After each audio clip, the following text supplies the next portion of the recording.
심지어 이렇게 셀카도 찍습니다. 저는 이게 보니까 굉장히 가슴이 아팠어요. 왜 이렇게 가슴이 아픈지 모르겠는데 굉장히 좋은 제품들을 냈거든요.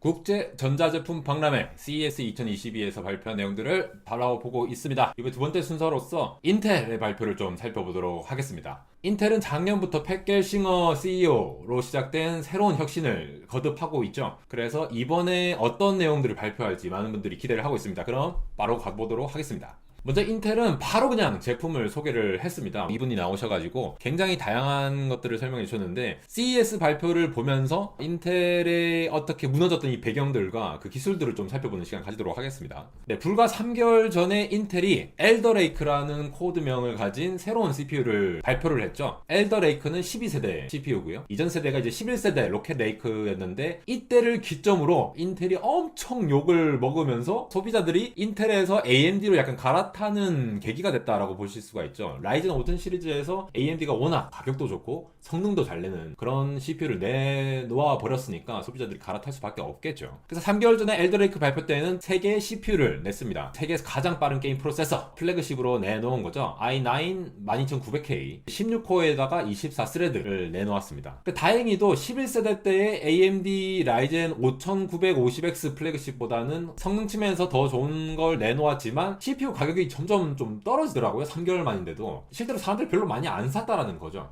여러 가지 이유가 있겠습니다만 이미 AMD로 갈아탄 소비자들이 굳이 또 한 번 더 바꿀 만큼의 제품은 아니었다라는 측면도 있고요. 가격 자체가 라이젠 9 5950X보다 좀 싸게 나왔음에도 불구하고 메인보드를 또 비싸게 따로 또 사야 되니까 좋은 게 아니죠. 그러니까 소비자들의 외면을 받지 않나 싶습니다. 그러면서 추가로 또 데스크톱용 CPU를 이렇게 발표를 한 거죠. 12세대 엘더레이크 같은 경우에는 KS 시리즈로서 데스크톱에 일단 터보 부스트로 하면은 5.5GHz까지 지원이 가능하다라는 건데요. AMD에서의 발표와는 다르게 인텔은 뭔가 시연을 해줬어요. 우리 실제로 이렇게 나오거든. 우리 실제로 이렇게 잘 나와. 야, 이렇게 약간 좀 증명을 해 보이려는 그런 발표가 계속됐습니다. 시연을 할 때에는 이분이 쇼호스트 같은 느낌으로 굉장히 열심히 보여줬습니다. 실제로 이거 확대를 해보면은 현재는 이제 5.2GHz, 최대 5.5GHz까지 지원을 하고 있다라는 거를 실질적으로 우리가 이렇게 잘하고 있어요 라고 보여주고 있었고요. 요거까지는 이제 엘더레이크의 데스크탑용 CPU의 데모를 보여준 것이죠. 그런 다음에 또 바로 이제 노트북으로 바로 보여줍니다. The world's best mobile gaming platform. 최대 5GHz까지 지원하는 코어 수는 14개까지 지원하는 거다 라고 해서 엘더레이크 H 시리즈 모바일 CPU를 먼저 공개를 했습니다. AMD와 인텔을 직접적으로 비교를 하면서 우리가 평균적으로 한 40% 앞선다. 애플리케이션별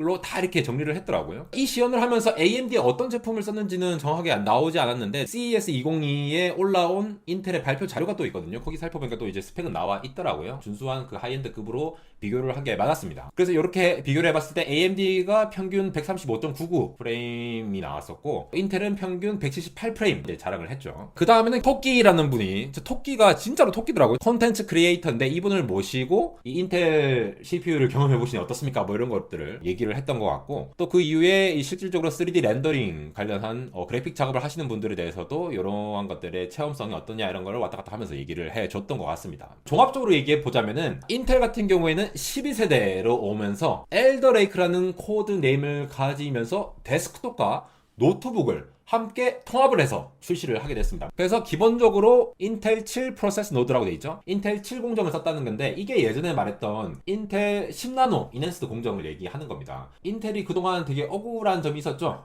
예를 들어 TSMC랑 삼성은 10나노에서 7나노로 먼저 갔다라고 하는데 인텔은 집적도가 그만큼 7나노 수준으로 많이 나아졌음에도 불구하고 보수적으로 이렇게 얘기를 해왔었거든요. 근데 이제 작년에 팻 겔싱어 CEO가 우리 이제 이름 바꿀래. 이넨스드 10나노 이거 실제로 집적도는 7나노 이렇게 얘기하면서 인텔 7이라는 표현을 쓰게 됐죠. 그 다음에 중요한 게 여기서 나오는 게 Intel's First Performance Hybrid Design 그리고 Featuring Two Core Architecture라고 되어 있습니다. 요게 이제 주목을 받을 만한 부분이에요. 엘더레이크에서 이미 주목을 받았던 부분인데 이게 노트북 모바일용으로도 쫙 다 깔았다라는 겁니다. 그래서 12세대 인텔 코어 엘더레이크에서는 전체적으로 봤을 때는 데스크탑, 모바일, 그리고 울트라 모바일 이렇게 크게 세 가지로 나누게 되겠고요. 모바일, 우리가 결국 모바일도 노트북의 이제 그 빅매치가 지금 AMD가 시작됐는데 H 시리즈와 P 시리즈, U 시리즈 이렇게 전력 제한량에 따라서 이제 나누게 되었습니다. 그래서 게이밍 노트북, 가장 고성능 노트북 쪽에 들어갈 이 H 시리즈 같은 경우를 먼저 보면은 앞서 말했듯이 이 투코어 아키텍처를 씁니다. 이미 엘더레이크에서 두 종류의 서로 다른 코어들이 같이 들어갔다고 되어 있거든요. 이게 뭔 말이냐? 고성능을 내는 코어들도 넣고 효율이 좋은 코어, 이거를 하이브리드로 아키텍처링을 함으로써 전력도 좀 줄이면서 스케줄링을 잘 넣으면은 성능도 좋아지고, 이러한 아키텍처는 여러분들 잘 아시는 분들은 아시겠지만 ARM에서 채택한 이 빅리틀 아키텍처입니다. 대부분 모바일 AP에서 이러한 구조를 많이 사용이 되어 왔고, 이거를 인텔도 이제 가져다 쓰는 겁니다. 그래서 12세대 인텔 코어 H 시리즈, 그러니까 노트북에 들어가는 거를 좀 살펴보면은 프로세서 코어를 보면은 이제 14코어부터 8코어까지 쫙 라인업이 다 있죠. 그런데 이게 보통 스레드라고 하면은 보통 코어의 2배가 되거든요. AMD 같은 경우 보통 그렇잖아요. 근데 인텔 여기서 엘더레이크부터는 이게 스레드 수가 애매하게 갑니다. 14코어에 20 스레드라고 돼 있네요. 이렇게 돼 있는 이유가 퍼포먼스 코어는 한 코어당 2개의 스레드를 지원을 합니다. 그런데 이피션트 코어는 1개 스레드만 지원을 하는 거죠. 그래서 총 봤을 때 이 스레드 수가 20 스레드로 이렇게 지원이 되는 거죠. 그런데 이렇게 고성능 코어를 많이 탑재하고 그 다음에 이피션트 코어를 탑재하게 되면은 얘네들을 잘 운영을 해줄 수 있어야 됩니다. 우리가 M1 프로, M1 맥스 칩에서 다뤘던 내용들과 같이 결국은 애플 실리콘에 대해서 보는 시각들이 굉장히 다양하잖아요. 쟤네들은 하드웨어랑 소프트웨어 같이 하니까 뭐 최적화하면은 얘네들보다 범용적으로 이렇게 다 설계를 하는 인텔이나 AMD보다 훨씬 잘 나올 수 있지. 훨씬 잘 나온다라는 말이 여러 가지 시각이 있지만, 전력을 딱 제한해놓고 봤을 때의 성능을 비교하면은 애플 실리콘이 굉장히 잘 만들긴 했잖아요. 그런데 인텔은 역으로, 인텔은 하드웨어만 만드는 회사잖아요. 주로 OS는 윈도우를 넣을 거란 말이죠. 근데 애플을 딱 보면서 느꼈을 거예요. 아, 하드웨어와 소프트웨어가 저렇게 잘 합쳐지면은 정말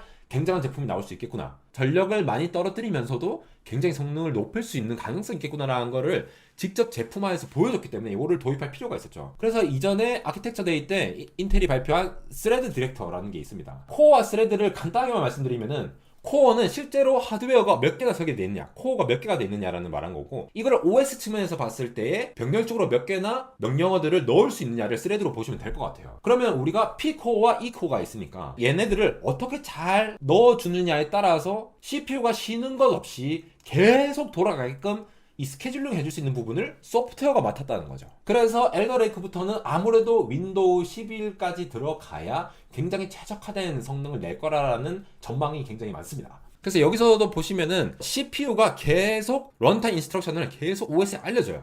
그럼 OS가 이 코어 지금 바쁘네, 그럼 여기에 넣어야겠다. 그 다음에 얘가 쉴 것 같으면은 다른 쪽에 먼저 넣었다가 뺐다가 이런 거를 계속 왔다 갔다 하는 거죠. 그래서 백그라운드로 돌고 있는 이런 것들은 좀 이피션트 코어에 계속 넣어주고, 빨리 고성능으로 해야 될 거는 먼저 P코어에 딱딱딱딱 박아주면서 처리를 해보자는 겁니다. 그래서 모바일 프로세서 중에서 가장 앞섰다라고 얘기를 하는 게 일단 전력 부분을 제외하고죠. 제가 지난번 M1 프로, M1 맥스 영상에서 뭐 인텔 AMD가 왜 저거 못 만드냐고, 그럼 뭐 칩 늘려서 만들면 되는 거 아니냐고 라고 많은 분들이 의견을 주셨는데, 제가 그 영상에 얘기를 했던 게 전력량을 정확하게 안 짚고 얘기를 드렸더라고요. 여기 영상 보시면 M1 맥스 앞쪽 부분 있죠, 15W에서 25W 그리고 35W까지 이렇게 낮은 전력량 부분에서 M1 맥스가 확실히 이제 치고 올라오다 보니까, 이전에 있던 인텔 코어 11세대 그리고 라이젠 9 5900 HX 가장 최신으로 나왔던 CPU들을 비교해 봤을 때 M1 맥스가 굉장히 우월한 성능을 가진다라는 거를 말씀을 드린 거예요. 그런데 이게 전력 제한을 계속 풀어봅시다. 그러면은 M1 맥스가 아무리 나아지든 아니면 라이젠 5000 시리즈에서 나아졌다고 해도 엘더레이크가 이만큼이나 상대적으로 성능이 높습니다 라고 주장을 하는 거죠. 실제로 테스트를 해봐도 라이젠 시리즈보다 굉장히 높습니다. 그리고 여기 보면은 M1 맥스, M1 프로를 다양한 애플리케이션에서 비교를 하고 있는데, 당연히 11세대보다는 좋아야겠죠. 반대로 해석하면은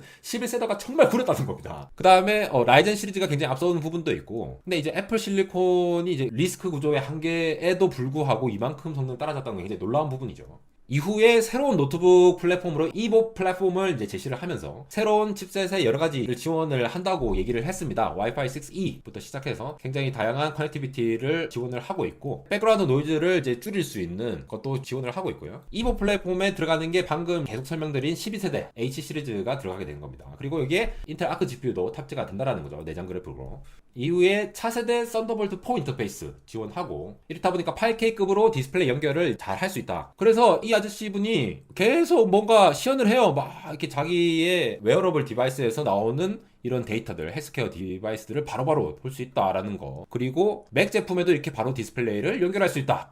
심지어 이렇게 셀카도 찍습니다. 저는 이게 보니까 굉장히 가슴이 아팠어요. 왜 이렇게 가슴이 아픈지 모르겠는데 굉장히 좋은 제품들을 냈거든요. 근데 이게 좀 마음이 굉장히 안 좋더라고요. 이렇게 시연을 계속 함으로써 우리가 굉장히 잘 나가라는 거를 보여줬거든요. 그리고 마지막으로 CES 2022의 인텔 발표에서 주목을 할 만한 거는 리사 피어스가 발표를 했는데요. 에일리언웨어는 이제 델 컴퓨터인데 여기서 탑재된 것도 이제 12세대 H 시리즈 그리고 인텔 아크 GPU가 탑재가 됐죠. 그리고 레노버의 요가라는 것도 같이 여기 들어갔습니다. 굉장히 다양한 노트북 시리즈가 이제 탑재될 거라고 하는데 얘네들 얘기를 한 것은 바로 인텔의 딥링크 기술이라는 것을 소개하기 위함이었죠. 인텔의 CPU의 내장 그래픽과 인텔의 아크 그래픽 칩셋을 기능을 같이 활용하는 기술을 말을 하는 거죠. 요거를 보면은 기본적으로 이 파워를 기본적으로 쉐어링하면서 계속 이게 조절을 할 수 있도록 공유를 하고 있고요. 그리고 하이퍼 인코딩이나 게이밍 그리고 스트리밍 같은 것들의 성능을 끌어올릴 수 있는 게 얘네들의 유휴 자원과 성능을 스케줄링을 함으로써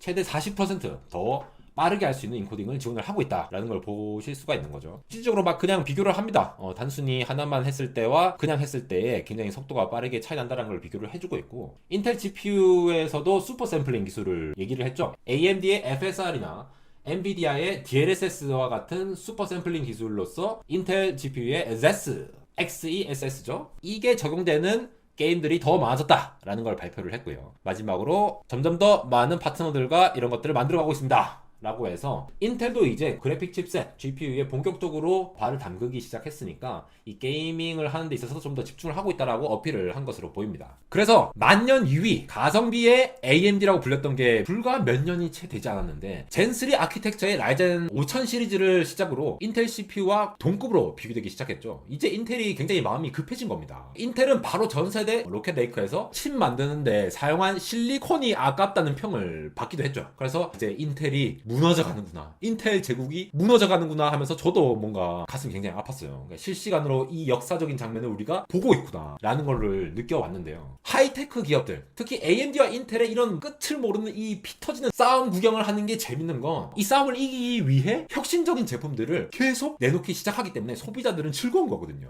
이러한 이유 때문에 이번 CES 2022에서 AMD와 인텔의 발표는 매우 흥미진진하게 보신 분들이 많았던 것 같습니다. 말죽거리 잔혹사에서 싸움통이 져버리면은 굉장히 특이하게 보입니다. 인텔도 언제부턴가 가성비의 인텔이라는 놀림을 받는 것이 굉장히 안타까운 상황이죠. CES 발표도 웬 홈쇼핑인가 싶을 정도로 가슴 아프게 만드는 부분이 있었지만 그래도 반도체 제국이 쉽게 무너지지 않을 거라는 걸 이번 CES 발표에서 확실하게 보여준 인텔이 아닌가 싶은데요. 이번 CES 발표에서 확실하게 보여준 인텔을 이렇게 응원해 보면서도 다음에 구매할 노트북으로는 AMD의 라이젠 시리즈가 들어있는지부터 먼저 확인할 것만 같은 공학계 겉바속촉 사디스트 안델공학 에러였습니다.